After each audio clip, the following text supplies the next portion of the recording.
بسم اللہ الرحمن الرحیم۔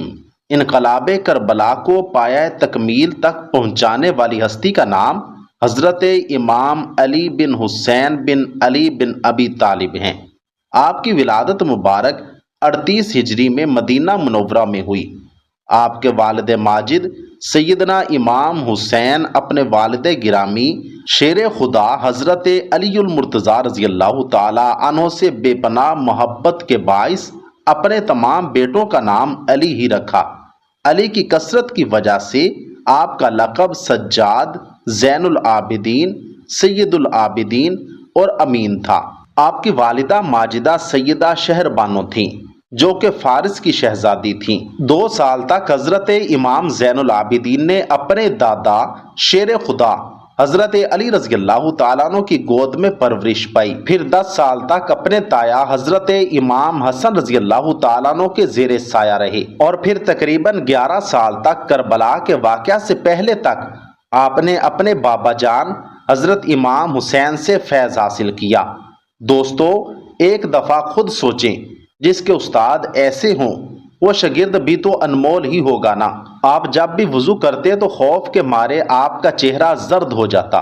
جب کوئی اس کا سبب پوچھتا تو آپ کہتے، تمہیں پتہ ہے کہ میں کس کے سامنے کھڑا ہونے جا رہا ہوں؟ واقعہ کربلا تاریخ اسلام ہی نہیں بلکہ تاریخ عالم کا بھی نہایت دردناک سانحہ ہے۔ حضرت امام زین العابدین اول سے آخر تک اس روح فرسا واقعہ میں اپنے والد کے ہمراہ رہے، لیکن چونکہ سیدنا امام حسین رضی اللہ تعالیٰ عنہ کی شہادت کے بعد منصب امامت حضرت امام زین العابدین ہی کو سنبھالنا تھا، لہٰذا اللہ کی مشیت سے آپ بیمار ہو گئے اور کربلا کے میدان میں جانے کے قابل نہ رہے۔ اندازہ کیجئے کہ کس قدر طاقت تھی صدائے حضرت سجاد امام زین العابدین میں کہ یزید جیسا حکمران اور جاہ و جلال کے باوجود خاک چاٹنے پر مجبور ہو گیا۔ جب حضرت امام زین العابدین خاندان رسالت کی باعصمت خواتین کے ہمراہ دربار یزید میں داخل کیے گئے تو آپ نے اپنے نانا جان کی طرح شیریں زبان میں نہایت فصاحت و بلاغت کے ساتھ خطبہ ارشاد فرمایا، اپنے خاندان کا تعارف کرایا اور نواسہ رسول امام حسین کی عظمت بیان کی تو یزید کے درباری اور حضرت امام حسین رضی اللہ تعالی عنہ کی شہادت سے ناآشنا افراد تاڑیں مار کر رونے لگے اور ان کی آوازیں بے ساختہ بلند ہونے لگیں۔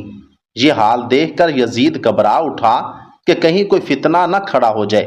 اس نے اس کے رد عمل میں فوراً مؤذن کو حکم دیا کہ اذان شروع کر دو تاکہ امام زین العابدین کا خطبہ منقطع ہو جائے۔ واقعہ کربلا کے بعد حضرت امام زین العابدین 34 سال حیات رہے، لیکن آپ نے کربلا کی یاد کو ہمیشہ تازہ رکھا۔ آپ جب بھی پانی پیتے تو اپنے والد گرامی کو یاد کرتے اور بہت دیر تک آنسو بہاتے رہتے۔ اس حوالے سے امام جعفر صادق رحمۃ اللہ علیہ سے منقول ہے کہ حضرت امام زین العابدین دن کو روزہ رکھتے اور رات کو عبادت کرتے۔ افطار کے وقت جب بھی آپ کو کھانا اور پانی دیا جاتا تو آپ فرماتے، فرزند رسول بھوکے مارے گئے، ان کو پیاسا رکھا گیا۔ یہی بات مسلسل دہراتے یہاں تک کہ آپ کے اشک آپ کی غذا میں گھل مل جاتے۔ واقعہ کربلا کے بعد آپ کے زمانہ میں مختلف تحریکیں چلیں۔ واقعہ ہرہ وقوع پذیر ہوا جس میں یزید کی فوج نے مدینے پر حملہ کیا کیونکہ انہوں نے یزید کی بیعت توڑ دی تھی، لیکن اس جنگ کے متعلق آپ کی رائے کچھ سازگار نہ تھی، اس لیے امام زین العابدین اپنے خاندان کے ہمراہ مدینے سے باہر رہے۔ اس کے بعد توابین اور مختار سقفی کا قیام پذیر ہوا، لیکن جب بھی انہوں نے امام سجاد زین العابدین سے رابطہ کیا تو آپ نے خیر مقدم نہ کیا۔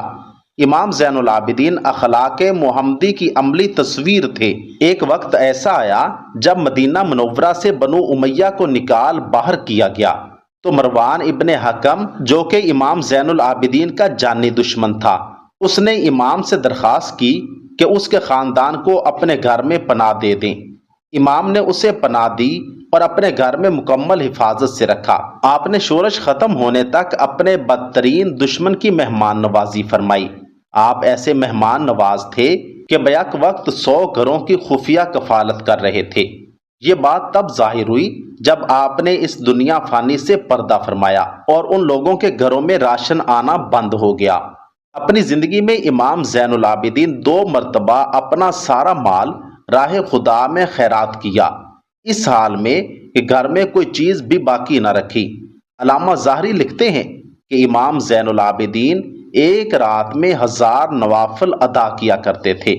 امام مالک کہتے ہیں کہ ایک دفعہ امام زین العابدین عبادت میں مشغول تھے کہ شیطان اژدے کی شکل میں آیا اور آپ کے پائے مبارک کے انگوٹھے کو کاٹنے لگا، لیکن آپ ایسے مشغول عبادت تھے کہ آپ کا دھیان عبادت سے نہ ہٹ سکا، اس لیے آپ شیطان کے اس عمل سے بالکل متاثر نہ ہوئے اور آخر کار شیطان عاجز آ گیا۔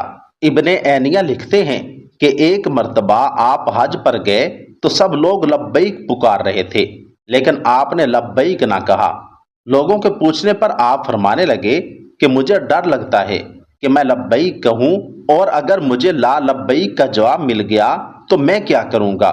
خیر آپ نے لبیک پکارا اور آپ بے ہوش ہو کر اونٹنی سے گر پڑے۔ حجاج بن یوسف کے وقت میں جب آپ دوبارہ اسیر ہوئے اور لوہے کی بھاری زنجیریں باندھ کر آپ کو قید کیا گیا اور پہرہ دار متعین کر دیے گئے، امام ظاہری فرماتے ہیں کہ میں جب امام زین العابدین کو قید میں ملنے گیا تو میں آپ کو دیکھ کر رو پڑا، کہنے لگا کہ میری تمنا یہی ہے کہ میں آپ کی جگہ ہوتا اور یہ مصائب میں برداشت کرتا۔ اس پر امام زین العابدین نے فرمایا کہ کیا تجھے یہ گمان ہے کہ اس قید و بندش سے مجھے کرب و بے چینی ہے؟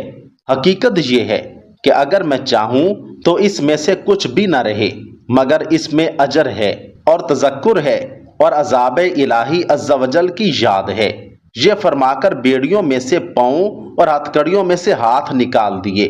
یہ اختیارات ہیں جو اللہ تبارک و تعالیٰ کی طرف سے انہیں عطا فرمائے گئے، اور وہ صبر و رضا ہے کہ اپنے وجود اور آسائش وجود، گھر بار، مال و متاع سب سے رضائے الہی عز و جل کے لیے ہاتھ اٹھا لیتے ہیں اور اس میں کسی چیز کی پرواہ نہیں کرتے۔